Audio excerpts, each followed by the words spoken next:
Muchas gracias, Humberto. Un saludo a todos los colegas que están acompañándonos en el día de hoy.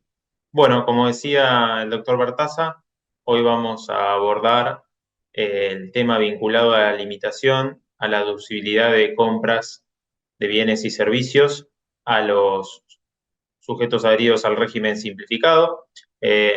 Como bien dijo Humberto, es un tema que a veces pasa de largo en las revisiones o a la hora de confeccionar las declaraciones juradas, pero que en materia de antecedentes jurisprudenciales lo que hay siempre ha tenido razón el fisco y no los contribuyentes en los planteos que hemos advertido. Bueno, ahora sí, vamos adentrándonos en el tema que nos ocupa. El marco normativo. Bueno, nosotros vamos a encontrar esta limitación en el anexo de la ley del régimen simplificado para pequeños contribuyentes, en su decreto reglamentario y en la resolución general normativa reglamentaria de estas dos normas, ¿no? Que vamos a ir enunciando seguidamente. Entonces, como primer punto, tenemos que ir al artículo 29 del anexo de la ley del régimen simplificado, que dice que los adquirentes, locatarios, prestatarios de los sujetos comprendidos en el régimen simplificado solo podrán computar en sus liquidaciones del impuesto a las ganancias por operaciones realizadas con proveedores adheridos al régimen hasta un total del 10% por cada uno de los sujetos y en su conjunto un total del 30%. En ambos casos, estos porcentajes se van a computar respecto del total de las compras, locaciones o prestaciones correspondientes a un mismo ejercicio fiscal, y si existiera un remanente, ¿sí?, respecto del cómputo y de su posibilidad de deducción, no podrá ser trasladado a periodos fiscales siguientes. Entonces, primer limitación que está prevista en la norma es, de los monotributistas, en principio solo podría deducir hasta un 10% del total de gastos y compras del ejercicio fiscal por cada sujeto monotributista y en su conjunto estos monotributistas ya topeados al 10% como máximo no deberían superar el 30%. Sin embargo, la ley delega en el Poder Ejecutivo la posibilidad de modificar estos porcentajes y concretamente, lo tenemos acá en rojo, dice, podrá modificar estos porcentajes hasta en un 2% y hasta en un 8% respectivamente. Este hasta en sí trae algunas controversias que vamos a ver más adelante. Asimismo, la ley dispone que no será aplicable esta limitación que hemos mencionado, la del 10% y 30%, o en su caso, la que modifique el Poder Ejecutivo, en los montos porcentuales, en la medida que el monotributista, proveedor, sí se transforme en un sujeto considerado recurrente, que se transforme en un proveedor recurrente, conforme las normas que establezca la Administración Federal de Ingresos. Por último, tenemos que destacar que se prevé que en el caso de sujetos adheridos al régimen de inclusión social, ¿sí?, y de promoción del trabajo independiente, no resultan aplicables estas normas que mencionamos, sino las del segundo párrafo del artículo 32 del anexo de la ley del monotributo. ¿Y qué dice este segundo párrafo del artículo 32 de la ley del anexo del monotributo? Que no son deducibles las compras o prestaciones que realizan los sujetos adheridos, como dijimos, al régimen de inclusión social y de promoción del trabajo independiente. Acá vale la pena tener en consideración lo planteado por la Dirección de Asesoría Técnica en el dictamen 43 del 2012, en el cual, a través de una consulta que se le hizo llegar, se planteaba la necesidad de rever esta cuestión para los sujetos adheridos a este régimen especial y se consultaba si estos sujetos se transformaban en recurrentes y podían ser deducidos en el balance fiscal. Bueno, a lo que concluyó la FIP, tal como se desprende del artículo 29, que la deducción de estos sujetos está impedida por el artículo 32, ya sean que sean recurrentes o no recurrentes. En conclusión, las facturas que tengamos vinculadas con sujetos adheridos al régimen de inclusión social no van a ser posibles de deducir en el impuesto de las ganancias y no tendremos que analizar entonces si se consideran recurrentes o no recurrentes. Bien, dijimos entonces que teníamos que analizar también el decreto reglamentario. El decreto 1 del 2010, en su artículo 43, lo que hace es hacer uso de esas facultades delegadas a través de la ley. Entonces, lo que hizo el Poder Ejecutivo fue modificar los porcentajes y estableció que el monto máximo a deducir por cada proveedor será el 2% y en su conjunto el 8%. Obviamente, el 2% del 8% respecto del total de las compras, locaciones y gastos de un mismo ejercicio fiscal, es decir, la base de cálculo incluye las adquisiciones a responsables adheridos al régimen simplificado y también adheridos al régimen general. Como vemos, acá se modificó directamente al porcentaje que tenía como tope el Poder Ejecutivo para poder reducir.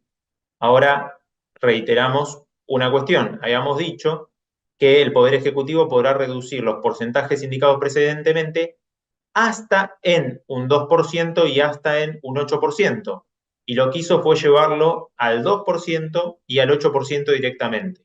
Acá caben dos interpretaciones, que es si el porcentaje de deducción es que se podía restar del 10 menos el 2%, con lo cual llegamos a un 8%, y del 30 menos un 8%, propiamente dicho, con lo cual llegamos a un 22%, o por el contrario, en este último caso, llegamos a un 27,6%, que es que se puede restar hasta en un 8% del 30%, ¿sí? Tema que volveremos con materia jurisprudencia. Entonces, para recapitular, podremos deducir los no recurrentes en la medida que individualmente no superen el 2% de la base de nuestras compras y gastos, y una vez que defino el total de monto a deducir de los no recurrentes con tope y menores a ese tope, no van a poder superar el 8%. Ahora bien, estamos hablando de los no recurrentes y los recurrentes. ¿Qué se entiende por recurrentes conforme la reglamentación, es decir, el artículo 72 de la Resolución General 4308? Bueno, en atención a la delegación legislativa, se entiende, sí, que reviste el carácter de recurrente las operaciones realizadas con cada proveedor en el ejercicio fiscal cuya cantidad resulte superior a 23 para el caso de compras y 9 para el caso de locaciones o prestaciones de servicios. Entonces, si estoy en presencia de recurrentes porque supero estos números de operaciones, no tengo limitación alguna. Si estoy en presencia de no recurrentes porque quedo por debajo de las previsiones de esta resolución general, aplicarán los porcentajes de tope que mencionamos.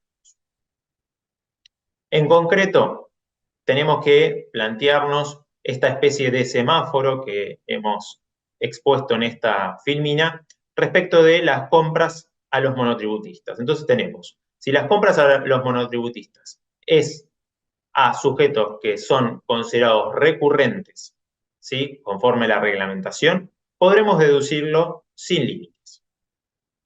Entonces, tenemos la luz verde, vamos tranquilos. En cambio, si estamos en presencia de sujetos no recurrentes porque las operaciones son menores a las indicadas por la resolución general, ahí tenemos que prender una luz amarilla. Y aquí tendremos que analizar los topes del 2% individual y 8% global.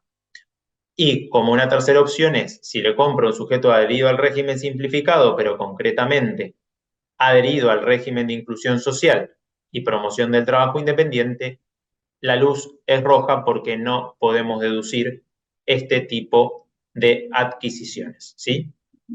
Entonces, acá dejamos planteado el semáforo, el cual tendríamos que empezar a analizar cada vez que vamos a confeccionar la declaración jurada de ganancias para ver la viabilidad o no de la deducibilidad de las compras a los monotributistas.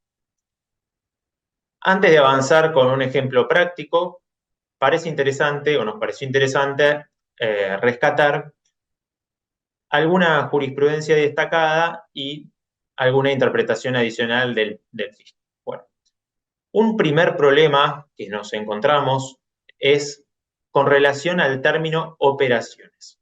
¿Qué dijimos? Que si superábamos 23 operaciones, en el caso de compras, o 9 operaciones, en el caso de prestaciones de servicio, el proveedor se transforma en recurrente. Entonces aquí está la discusión respecto a qué se entiende por operación. Si la operación es la factura, si es el número de trabajos que se identifican dentro de una factura, y se empieza a complejizar el tema. Lamentablemente, en Golba Construcciones, si bien se da una definición o se intenta plasmar una definición de del término operación, como no se discutió ese punto en concreto, no termina resolviendo en concreto la Cámara al respecto, ¿no? Pero sí, por lo menos, nos dejó tanto el Tribunal Fiscal en la primera instancia como la Cámara estos datos que parecen importantes para nosotros destacar. Y dice, por operación debe entenderse toda prestación determinada que haya sido objeto de un contrato, se le haya asignado un precio determinado y por cuyo cumplimiento debe emitirse una factura, o las prestaciones sucesivas cumplidas en el curso de un contrato de ejecución continuada cuya ejecución parcial dé lugar a pagos parciales. Aunque también es concebible que, según la intención común de las partes, la operación consista en la construcción de una obra íntegra en los términos pactados y la realización completa de los trabajos, sin que, en abstracto, tampoco quepa excluir de plano la posibilidad de que en una factura se individualicen varias operaciones. Concretamente, era porque en Golba Construcciones los distintos gremios que participaban de la obra decían total de trabajos de plomería, total de trabajos de albañilería. Entonces decían, bueno, me emitió una factura por un total de trabajos de albañilería, pero hizo muchas operaciones. Bueno, entonces estaba ahí la discusión. Respecto de una cosa, si esa factura era una única operación con ese proveedor, entonces lo transformaba en no recurrente, o porque había hecho, según el contribuyente, más de una operación, lo transformaba en recurrente. El problema que se dio es que no se pudo probar que fueron más de una operación las que estaban facturadas. Una situación similar se da en un reciente fallo del Tribunal Fiscal de la Nación, de la Sala A, Digital Radio SRL, de junio del año pasado. En concreto, acá la precaución que nosotros tenemos que tener es, si la obra se puede dividir en operaciones, tal vez lo que convenga es hacer una factura por cada parte de la obra, o si no, como se planteó en extenso, digamos, en otra parte de la causa Golba Construcciones, es que quede claramente identificado con su importe y la tarea desarrollada dentro de la factura. Entonces, en una factura podríamos tener una operación, según la interpretación que se daría a lo plasmado en esta causa, que diga trabajos de albañilería, piso primero, tantos pesos. Trabajos de albañilería en piso segundo, tantos pesos. Eso, según lo que se interpretaría de esta causa, cabría como dos operaciones dentro de una factura. Pero, insisto, si queremos tener un poco más de respaldo documental, lo ideal sería tener tantas facturas como operaciones tengamos para evitar esta discusión con el fisco. Sin perjuicio de esto, insisto, no hay una definición que nos dé tranquilidad, al menos en mi opinión, respecto del término operaciones. Otro tema interesante es saber cuál es la base de cálculo para determinar el límite del 2% o del 8% para fijar si los sujetos que son considerados no recurrentes terminan siendo deducibles o no. Bueno, el dictamen 9 del 2009, ¿sí? Es interesante ya que lo que plantea es que en la opinión del fisco solo deben considerarse aquellas operaciones que están relacionadas con costos y gastos del ejercicio fiscal y no con adquisiciones de bienes de uso. Entonces, cuando nosotros tenemos que calcular la base sobre el cual aplicaremos el 2% o el 8%, como la norma habla de compras, ¿sí? Bueno, tenemos que excluir las compras de bienes de uso. ¿Esto qué significa? Que se nos va a achicar el porcentaje susceptible de deducción. Pero bueno, la posición del fisco es que van sobre costos y gastos del ejercicio fiscal y no sobre adquisiciones de bienes de uso. Y otro tema interesante es el que surge de la causa SMG Life, Compañía de Seguros de Retiro, del noviembre del año pasado, de la Sala B del Tribunal Fiscal de la Nación, en donde también se analizaba cuál era la base de cálculo para definir estos topes, ¿sí? Y lo que se concluyó es que no debe aplicarse, ¿sí?, este porcentaje respecto de gastos del ejercicio vinculados con remuneraciones por empleados en relación de dependencia, impuestos y amortizaciones, ¿sí? Esa es la conclusión a la cual se arriba en la causa que tenemos en referencia. Y por último, en materia de interpretaciones, vale la pena destacar la posición del doctor Pérez, ¿sí?, en minoría, tanto en la causa que mencionamos recientemente como en Luz Juan Jacobo, respecto de si hubo exceso reglamentario o no al momento de definir los topes. Insisto, envolvamos un minuto al principio. La ley define 10% de manera individual, 30% de manera global y permite al Poder Ejecutivo reducir en hasta un 2% y en hasta un 8% esos topes. Bueno, la interpretación que hace el doctor Pérez en estas dos causas, insistimos, en minoría, es que hubo un exceso reglamentario porque se tendría que haber llevado a 8% y a 22%, ¿sí?, los topes, ya que entiende que estos importes mencionados por la ley en hasta 2% y en un 8% es lo que se podía reducir los importes fijados de manera legal. Es por ese motivo que cuando hace su exposición, el doctor Pérez define, en el caso de SMG, el Life, Compañía de Seguros de Retiro, que el tope debía determinarse directamente sobre lo previsto en la ley del 10 y del 30%, ya que había habido exceso reglamentario al definir los topes por parte del Poder Ejecutivo. Pero bueno, insistimos, esta es la posición de la minoría por ahora en la sala B. Y ya para ir a un ejemplo práctico y que lo tengamos a mano a los fines de hacer el análisis cuando tenemos que hacer la determinación del impuesto a las ganancias, vamos a ir a los números. Tenemos en el ejemplo entonces un caso donde dice que tenemos compras efectuadas a responsables inscriptos por 18 millones de pesos, compras realizadas a monotributistas por 8.080.000 pesos, con lo cual el total de las compras del periodo, ¿sí?, es de 26.080.000 pesos. Entonces acá tenemos que fijar los dos límites, el individual y el global. El límite individual del 2%, por lo tanto, para este caso concreto, es de 521.600 pesos. Y el límite global del 8% de 2.086.400 pesos. Recordemos que si estoy por debajo del límite individual, es en principio deducible, ¿sí?, ese proveedor, pero la suma de todos los proveedores no recurrentes no pueden superar el límite global. Es por ese motivo que tenemos que hacer el análisis caso por caso. Nosotros acá entonces tenemos una opción que nos da aquí 6 proveedores.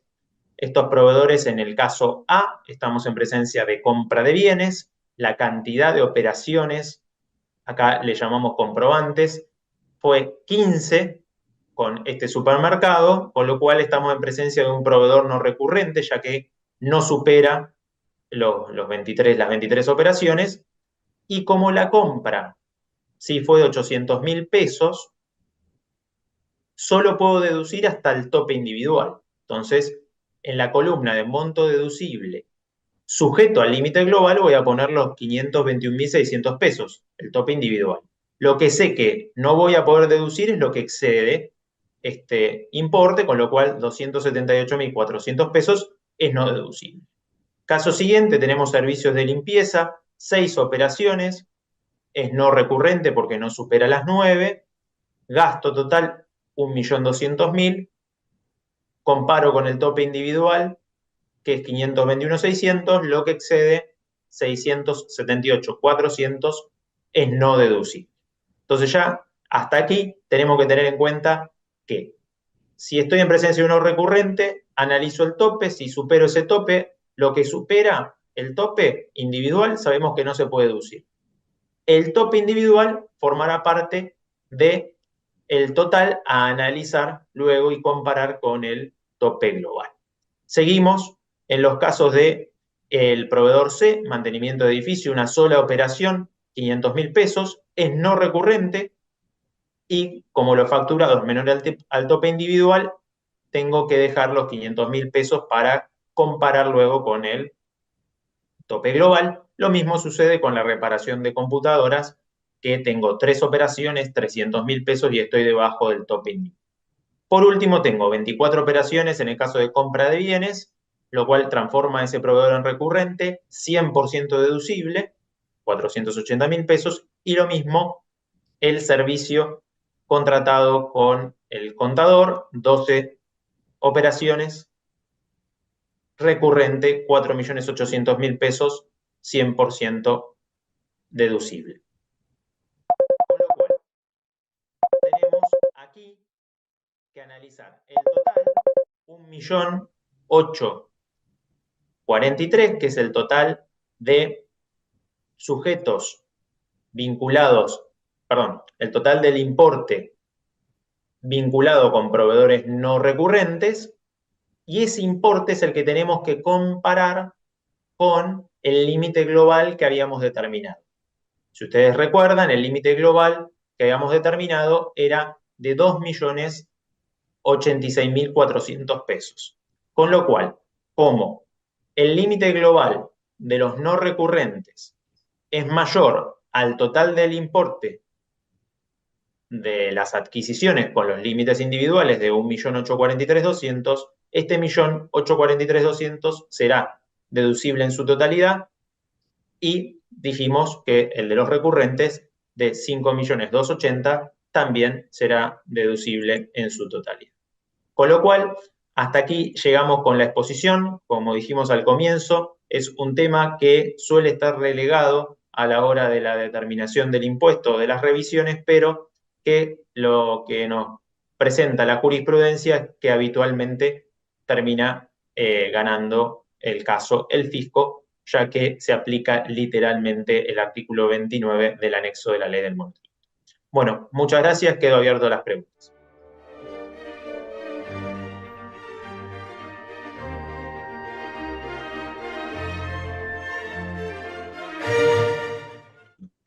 ¿Qué tal, Humberto? Lo vuelvo a saludar, un saludo a los colegas también.